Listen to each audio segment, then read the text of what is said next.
Le 17 août 2017, la Chambre de première instance 8 de la Cour pénale internationale a rendu une ordonnance de réparation dans l'affaire Ahmad Al-Faki Al-Mahdi.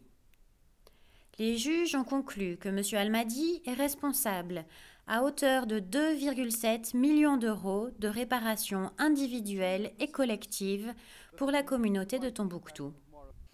On the 27th of September 2016, Le 27 septembre 2016, comme suite à l'aveu de culpabilité de l'accusé, la Chambre a déclaré Ahmad Al-Mahdi coupable en tant que coauteur du crime de guerre consistant à attaquer des biens protégés. C'est en application des articles 8.2e 5 et 25.3a du statut. Les biens protégés attaqués à Tombouctou, au Mali, entre le 30 juin 2012 environ et le 11 juillet 2012. Ces bâtiments étaient tous des mausolées et mosquées revêtant une valeur historique et religieuse et tous, sauf un, étaient inscrits sur la liste du patrimoine mondial de l'UNESCO.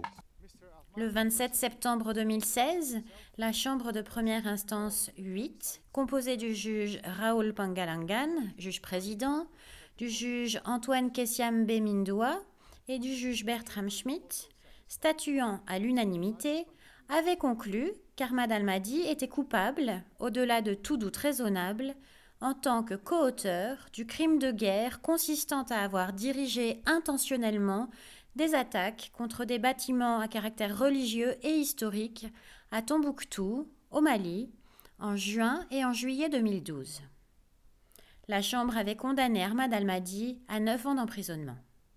because of their purpose and symbolism, En raison de leur objet et de leur valeur symbolique, la plupart des biens culturels ainsi que le patrimoine culturel sont uniques et revêtent une valeur sentimentale. Par conséquent, ils ne sont ni fongibles ni facilement remplaçables. La destruction du patrimoine culturel international est donc porteuse d'un message de terreur et d'impuissance. Elle détruit une partie de la mémoire partagée et de la conscience collective de l'humanité. Et elle empêche l'humanité de transmettre ses valeurs et ses connaissances aux générations futures. En l'espèce, les réparations ont pour objet, dans la mesure du possible, de soulager les souffrances causées par le crime grave qui a été commis, de remédier aux conséquences de l'acte illicite perpétré par Ahmad Al-Mahdi, de permettre aux victimes de recouvrer leur dignité et d'avoir un effet dissuasif quant à de futures violations. Les réparations peuvent aussi aider à promouvoir la réconciliation entre les victimes du crime, les communautés touchées, ainsi que la personne déclarée coupable. La Chambre a ordonné des réparations pour 3 catégories de dommages. Les dommages liés aux bâtiments historiques et religieux attaqués, la perte économique conséquente et les dommages moraux. Les réparations doivent être collectives pour la réhabilitation des sites et pour la communauté de Tombouctou dans son ensemble, afin de remédier aux pertes financières et aux dommages économiques, ainsi qu'à la détresse émotionnelle subie à la suite de l'attaque.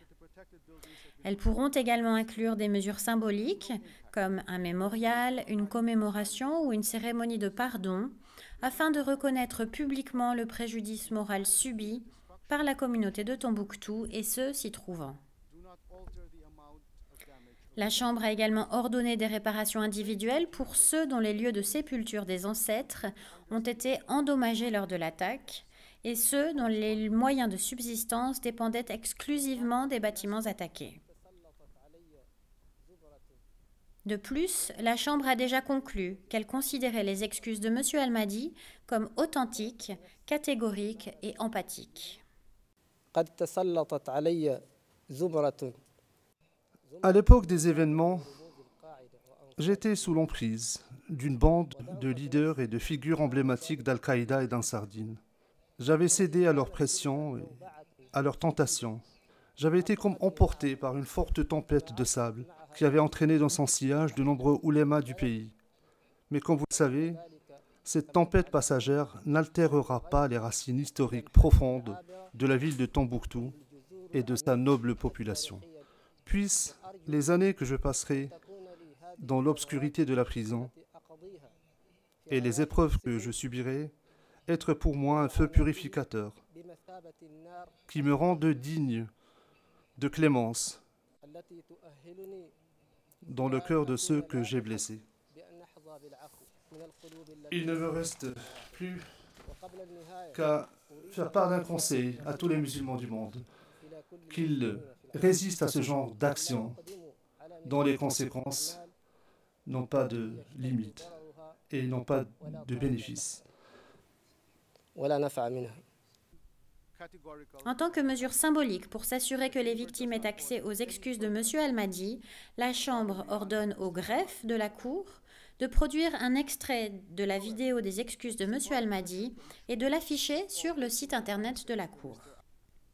En outre, la Chambre a ordonné la réception d'un euro symbolique par l'État malien et par l'UNESCO compte tenu de la spécificité de l'affaire. Notant l'indigence de M. Al-Mahdi, la Chambre a encouragé le Fonds au profit des victimes à compléter les réparations et à fournir une assistance plus générale aux victimes au Mali.